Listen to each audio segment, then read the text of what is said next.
El jurado ha declarado al acusado culpable de asesinato en primer grado, tal y como se le imputaba en la acusación.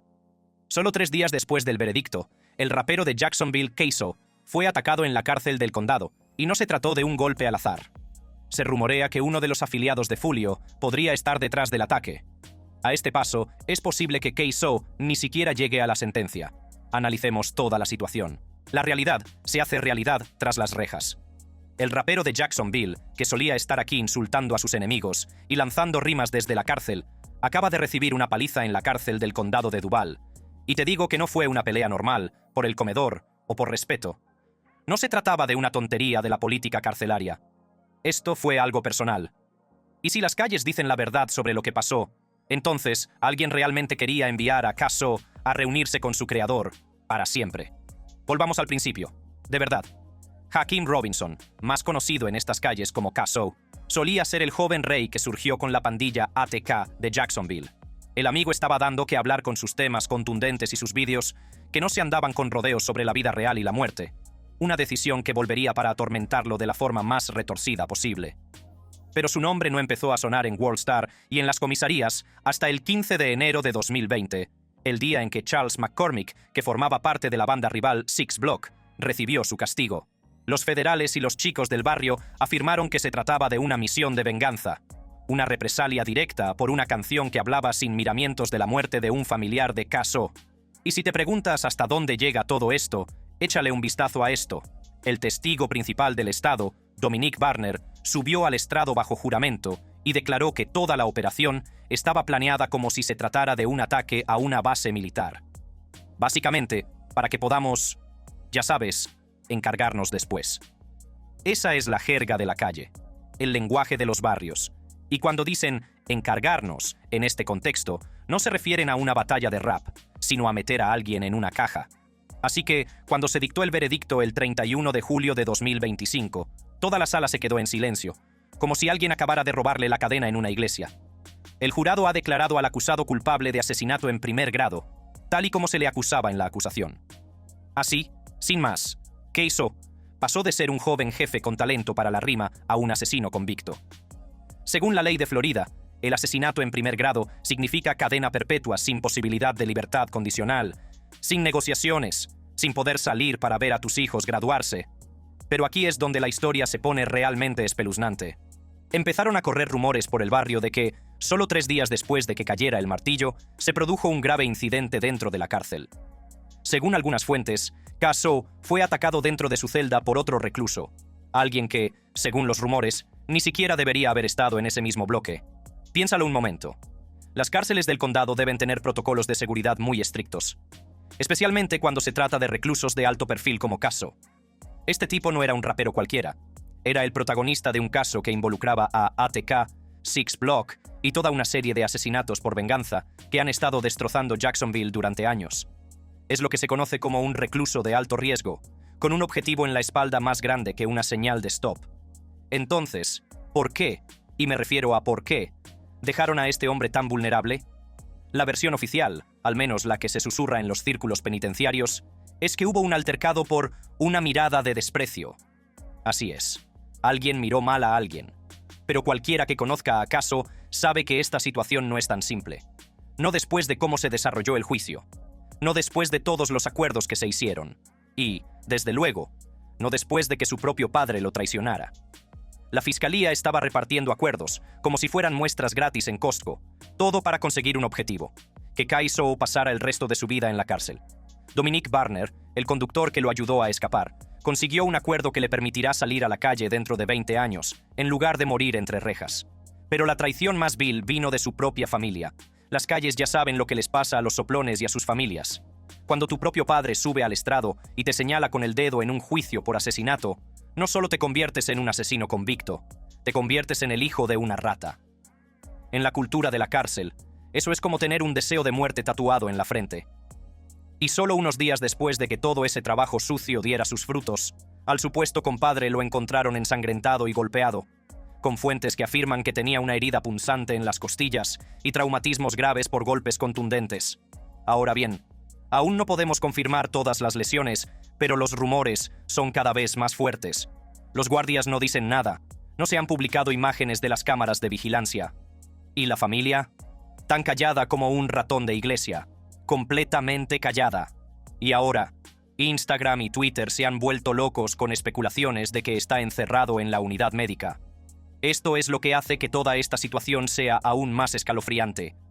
Una cuenta supuestamente relacionada con uno de los amigos de toda la vida de Caso publicó una historia en Instagram que fue eliminada rápidamente. Decía: "No lo han quebrado, sigue firme, con los ojos abiertos". ¿Era algún tipo de mensaje en clave? El ataque tenía como objetivo enviar un mensaje o silenciarlo para siempre antes de la sentencia. Mucha gente cree que Fulio y la pandilla 6 Block están detrás de todo esto, y no es difícil de creer, ya que Lil Buck era uno de los suyos. Para entender realmente por qué Keiso se convirtió en un hombre tan marcado tras las rejas, tenemos que profundizar en ese juicio que no solo lo condenó, sino que básicamente le pintó una diana en la espalda con tinta permanente. El juicio que lo convirtió en blanco de todos. Todo el circo comenzó el 23 de julio de 2025, con una selección del jurado en la que saltaron todas las alarmas. Lo que complicó aún más el caso fue la decisión de utilizar dos jurados distintos, uno para Caso y otro para su coacusado y primo hermano, Leroy Whittaker Jr., conocido como A.T.K. Scotty. Esta configuración inusual era necesaria porque sus defensas básicamente se estaban tirando unos a otros bajo el autobús, cada uno tratando de culpar al otro. Pero los verdaderos fuegos artificiales comenzaron cuando la fiscalía empezó a llamar a sus testigos al estrado. Lo que sucedió fue básicamente una lección magistral sobre cómo el sistema puede enfrentar a los miembros de una familia y a amigos de toda la vida, creando una red de delaciones que llevaría a Caso directamente a la cárcel. El testigo estrella del estado fue Dominic Barner, conocido como Buta, que en un principio fue el conductor de la huida en el asesinato. El testimonio de Barner no solo fue devastador por lo que dijo, sino por lo que representaba: el colapso total de la lealtad callejera en favor de salvar el propio pellejo. ¿Cuál fue la razón por la que todos ustedes querían matar a Charles McCormick? ¿Por la canción en la que le insultaba? ¿Y esa canción les molestó? Sí, señor. ¿Les molestó lo que decía en ella? Sí, señor. ¿Se equivocó en algo? Sí, señor. ¿Eso les molestó? Sí, señor.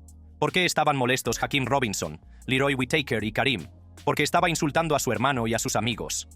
El trato de Barner era muy sencillo: delatar a sus antiguos compañeros y cumplir potencialmente 20 años en lugar de cadena perpetua. Para alguien que se enfrentaba a múltiples cargos de asesinato, era una oferta que no podía rechazar. Pero su decisión de cambiar de bando creó la primera grieta en lo que se convertiría en el desmoronamiento del sistema de apoyo de Caso. Así que en agosto de 2020 decidiste que ibas a velar por ti mismo, ¿verdad? Correcto. Si testificas que no fue Hakeem Robinson quien disparó, no consigues el trato. Si dices que fue otra persona, no consigues el trato, ¿verdad? Correcto. El caso de la fiscalía se basaba en pruebas circunstanciales que, al juntarlas, pintaban un cuadro realmente convincente de asesinato premeditado. Presentaron imágenes de las cámaras de vigilancia de la escena del crimen, análisis forenses que coincidían con la complexión física de Caso y el tirador, y pruebas digitales que incluían registros de teléfonos celulares y publicaciones en redes sociales. Las pruebas forenses fueron especialmente perjudiciales. Los fiscales utilizaron escáneres láser 3D y análisis corporales para comparar la altura, la complexión y la forma de caminar de Caso con las del tirador enmascarado del vídeo de vigilancia. Aunque la defensa argumentó que el análisis era ciencia basura, poco fiable, la comparación visual fue lo suficientemente convincente como para persuadir a los 12 miembros del jurado. Pero la prueba más devastadora vino de alguien que nadie esperaba: el propio padre de Caso, Abdul Robinson Sr., conocido como Blue. El momento en que subió al estrado marcó una de las traiciones familiares más impactantes de la historia reciente de las calles. Robinson Sr. había sido acusado de complicidad por supuestamente ayudar a su hijo a escapar después del asesinato. Enfrentándose a décadas tras las rejas, llegó a un acuerdo por el que solo cumpliría 76 meses, de los cuales ya había cumplido 60. ¿El precio de su libertad? Delatar a su propia carne y sangre. Ahora bien, cuando vio el video del asesinato de Charles McCormick, ¿reconoció al tirador? Sí, señor. ¿Quién era el tirador en ese video? Hakeem Robinson. ¿Su hijo, Hakeem Robinson? Sí, señor. El testimonio del padre fue emocionalmente devastador, ya que hizo una larga pausa, parecía a punto de llorar, y luego confirmó que era su hijo, basándose en que conocía a sus hijos. También proporcionó a los fiscales detalles sobre las publicaciones incriminatorias de Caso en las redes sociales después del asesinato, incluida la publicación sobre hacerse la pedicura después de matar a un negro. El impacto de este testimonio fue mucho más allá de la sala del tribunal. En la cultura callejera, donde la lealtad y mantener la boca cerrada lo son todo, la decisión de Robinson Sr. de testificar contra su hijo se consideró la máxima violación. Marcó tanto al padre como al hijo como soplones a los ojos de la calle, convirtiéndolos en objetivos de represalias. Tienes que entender que el padre de Kay-Soo ha estado matando. Este negro ha sido así. No te metas con él. Este negro no trabajaba en un taller de coches. Quemaron el puto taller. Mi primo perdió su coche en su puto taller. Vale, no conozco la historia del padre. Vale. Pero el padre no es ningún puto. ¿Crees que es un entrenador de campamento? El padre de Kay-Soo es un puto. Es así. Es así de jodido. Siempre ha sido así. Este tipo no es ningún negro cobarde. El rapero Boosie Badass fue especialmente crítico con la decisión de Robinson Sr., diciendo que era una traición que iba en contra de todo lo que debería importarle a un verdadero padre. Sus comentarios reflejaban lo que sentía toda la comunidad hip hop, que Robinson Sr. había violado el vínculo más sagrado. La defensa hizo todo lo posible por contrarrestar los argumentos de la acusación. La abogada de Robinson, Tara Kawas, se centró en las diferencias físicas entre Robinson y el tirador captado por las cámaras de vigilancia, haciendo hincapié en que los testigos describieron al tirador como una persona de entre 1,65 y 1,80 metros de estatura y complexión delgada, mientras que Robinson medía más de 1,80 m y tenía una complexión robusta. Y miembros del jurado, estos testigos, todos y cada uno de ellos, les darán una descripción que oscila entre 1,65 y 1,80 metros. La otra descripción que les darán, cada uno de estos testigos que vieron a esta persona, es delgada, esbelta, más delgada. La defensa también atacó duramente la credibilidad de los testigos de la acusación, argumentando que todos ellos estaban motivados por acuerdos con la fiscalía y habían mentido repetidamente a la policía y a los fiscales. Pintaron a Barner como un testigo interesado, que estaba dispuesto a decir cualquier cosa para asegurar su libertad, pero el daño ya estaba hecho. La combinación de las pruebas forenses, los testimonios de los testigos y la traición familiar creó una tormenta perfecta que acabaría condenando a Kay-Soo y poniéndolo en peligro de muerte tras las rejas. El juicio también puso de manifiesto el contexto más amplio de la cultura del rap violento de Jacksonville, donde las canciones de desprestigio se habían convertido literalmente en sentencias de muerte. La rivalidad entre ATK y las bandas rivales ya se había cobrado más de una docena de vidas, y cada muerte daba lugar a nuevas canciones que desprestigiaban a los muertos y recrudecían la violencia.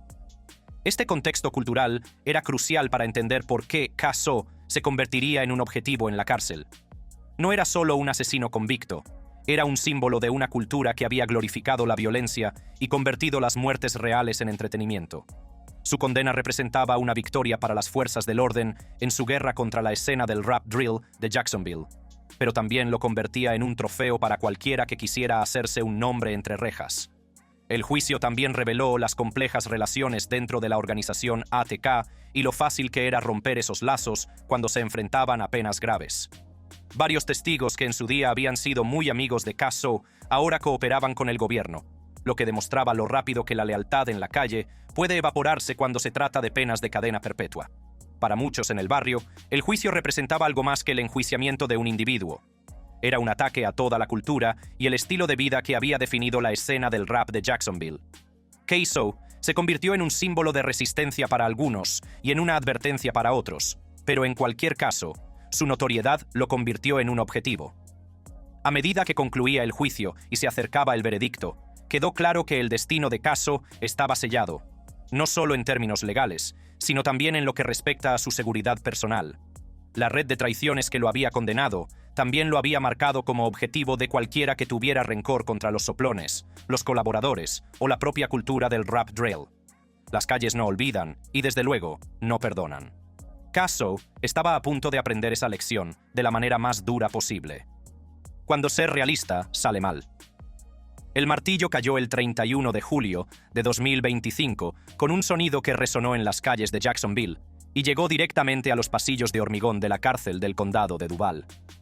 El jurado, compuesto exclusivamente por blancos, Tardó solo entre 3 horas y media y 4 horas en deliberar antes de declarar a Casso culpable de asesinato en primer grado, sellando su destino con una pena de cadena perpetua sin posibilidad de libertad condicional. Señora secretaria, ¿puede dar a conocer el veredicto?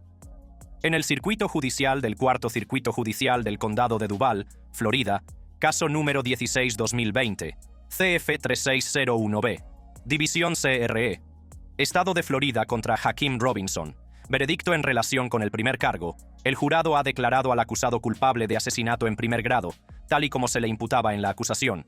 Así lo declaramos todos. Hecho, Justicia del Condado de Duval, Florida. Firmado por el presidente del jurado, el 31 de julio de 2025.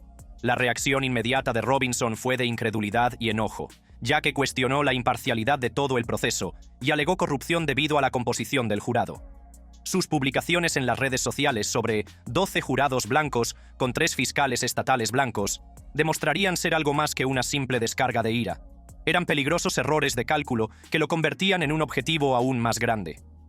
Pero lo que sucedió en los días posteriores al veredicto demostraría que el verdadero peligro no estaba en la sala del tribunal, sino en la celda de la cárcel donde Casso esperaría su sentencia. Según múltiples fuentes de la calle, el ataque no fue accidental. En el complicado ecosistema de la política carcelaria, todo tenía un significado. Y Casso se había ganado muchos más enemigos que aliados por una combinación de sus acciones pasadas, las delaciones de su familia y la notoriedad de su caso. En primer lugar, estaba toda la situación con el testimonio de su padre. En la cultura carcelaria, donde la lealtad y el silencio son sagrados, la decisión de Robinson Sr. de testificar contra su hijo había tachado a toda la familia de soplones. La etiqueta de «hijo de un soplón» tiene consecuencias mortales entre rejas, donde la reputación es la moneda de cambio y el respeto es, literalmente, la supervivencia. Así es como juegan contra nosotros. Si tu propio hijo te involucra en un asesinato que él ha cometido, pasarías 30 años por tu hijo. Si me condenan, sí. Si no hablamos, ¿qué harán? ¿Qué carajos? Que hagan su trabajo. Si la cagamos, la cagamos. Dios nos hará pagar por nuestros pecados. En segundo lugar, la implicación de Casso en la escena del rap drill de Jacksonville había creado enemigos que iban mucho más allá de la sala del tribunal. La sangrienta rivalidad entre ATK y bandas rivales como KTA y Six Block se había cobrado más de una docena de vidas, y algunas de las víctimas tenían amigos y familiares que podrían estar cumpliendo condena en el mismo centro. Según los rumores que salían del condado, el ataque fue rápido y brutal. Las fuentes describen cómo Casso fue acorralado en una zona común durante un cambio de turno, un momento en el que la vigilancia podía verse comprometida temporalmente y los guardias podían estar distraídos con otras tareas. El agresor, descrito como alguien que no debería estar en ese bloque, supuestamente utilizó un arma improvisada para infligir lo que las fuentes describen como heridas punzantes y traumatismos contusos. El momento no fue casual. 3 días después de la condena, tiempo suficiente para que se corriera la voz a través de las redes de comunicación de la cárcel, pero antes de que Casso pudiera ser trasladado a un centro más seguro o a custodia protectora. Fue un momento de vulnerabilidad que alguien claramente planeó aprovechar. Pero quizás el aspecto más escalofriante del ataque fue lo que representaba. Un mensaje que iba mucho más allá del propio Casso. No se trataba solo de saldar viejas cuentas, sino de enviar una señal a cualquiera que estuviera pensando en cooperar con ellos. El ataque a Casso fue un recordatorio de que las calles tienen buena memoria y un alcance aún mayor. Las secuelas del ataque han estado envueltas en el silencio oficial. No se mencionó a Casso en la audiencia de seguimiento del tribunal el 8 de agosto, día en que se suponía que se fijaría la fecha de su sentencia. Su ausencia fue notable y preocupante. ¿Por qué no estuvo presente, ni siquiera por videoconferencia, en una audiencia tan importante? La respuesta de la administración penitenciaria ha sido, como de costumbre, hermética. No se han publicado declaraciones oficiales sobre ningún incidente relacionado con Casso. No se han difundido imágenes y los funcionarios de prisiones han mantenido su muro de silencio. Esta respuesta institucional, o la falta de ella, sigue un patrón inquietante en el sistema penitenciario de Florida, donde la violencia entre reclusos suele ocultarse cuando se trata de casos de gran repercusión mediática. Las redes sociales se han convertido en la principal fuente de información sobre el estado de Casso, con mensajes crípticos y publicaciones eliminadas que proporcionan las únicas pistas sobre lo que realmente ocurrió. La historia de Instagram, ahora eliminada, que decía «No lo han quebrado, sigue firme». ojos abiertos, podría interpretarse de múltiples maneras. ¿Era un mensaje de apoyo, una advertencia o algo completamente diferente? Las implicaciones más amplias del ataque van mucho más allá del caso individual de Kaiso. Su condena se consideró una victoria en la guerra de las fuerzas del orden contra la cultura del drill rap en Jacksonville. Pero el ataque en la cárcel sugiere que la violencia que asolaba las calles simplemente se ha trasladado tras las rejas. Esto plantea serias dudas sobre la capacidad del sistema de justicia penal para proteger a los reclusos de alto perfil. Si alguien tan vigilado como Caso puede ser atacado pocos días después de su condena, ¿qué dice eso de la capacidad del sistema para mantener el orden y la seguridad? El ataque pone de manifiesto las vulnerabilidades de los protocolos de seguridad de la cárcel y sugiere que la indiferencia institucional puede estar poniendo a los reclusos en peligro innecesario. Para la familia de Caso, el ataque supone otro golpe devastador en un caso que ya los ha destrozado. La decisión de su padre de testificar ya había fracturado las relaciones familiares, y ahora se enfrentan a la posibilidad de que su hijo y hermano no sobreviva lo suficiente para cumplir su condena. El ataque también pone de relieve la compleja dinámica de la comunidad hip hop de Jacksonville, donde las líneas entre el arte, la credibilidad callejera y la violencia real se han difuminado peligrosamente. El caso de Kaiso sirve de advertencia sobre las consecuencias de glorificar la violencia en la música, pero también plantea dudas sobre si el sistema de justicia penal está preparado para manejar casos en los que se entrecruzan elementos culturales y criminales. De cara al futuro, Kaiso se enfrenta a múltiples retos. Todavía tiene pendiente un juicio por asesinato por la muerte en 2019 de Adrian Bibi Gaynor Jr., que podría acarrearle otra cadena perpetua. Pero, más inmediato, se enfrenta a la amenaza diaria de la violencia de sus compañeros de prisión, que lo ven como un trofeo o un objetivo. Los informes sobre múltiples traslados de prisión por motivos de seguridad sugieren que las autoridades son conscientes de la amenaza constante que pesa sobre la seguridad de Caso. Sin embargo, el hecho de que el ataque se haya producido plantea dudas sobre si estas medidas de seguridad son adecuadas o si se trata simplemente de respuestas reactivas a problemas que deberían haberse evitado. En el barrio hay una regla no escrita. Cuando eres auténtico, a veces la realidad te protege. Caso se labró su reputación siendo auténtico en las calles, pero esa autenticidad tuvo un precio que ahora está pagando entre rejas. Su música celebraba un estilo de vida que finalmente lo consumió, y su condena marcó el final de un capítulo y el posible comienzo de otro, en el que ya no es el depredador, sino la presa. Las calles no olvidan y, desde luego, no perdonan. Lo que se siembra, se cosecha, y en el caso de Caso, lo que cosechó fue una tormenta perfecta de traición familiar, consecuencias legales y justicia callejera que convergió de la manera más peligrosa posible. La pregunta ahora no es si Caso sobrevivirá a su condena, sino si sobrevivirá lo suficiente como para cumplirla. El ataque fue solo el comienzo de lo que podría ser un largo y peligroso viaje por el sistema penitenciario de Florida, donde su reputación como asesino convicto e hijo de un soplón lo convierte en una contradicción andante a la que nadie respeta. El ataque a Kaiso no fue un incidente aislado, sino un mensaje para todos los miembros de la escena rap de Jacksonville, de que el juego tiene consecuencias y que, a veces, esas consecuencias te persiguen allá donde vayas. Queda por ver si sobrevivirá o se convertirá en otra víctima de la cultura que él mismo ayudó a crear. Pero una cosa es segura: las calles siempre cobran sus deudas, de una forma u otra. Haz clic en una de las tarjetas de la pantalla para ver más vídeos como este.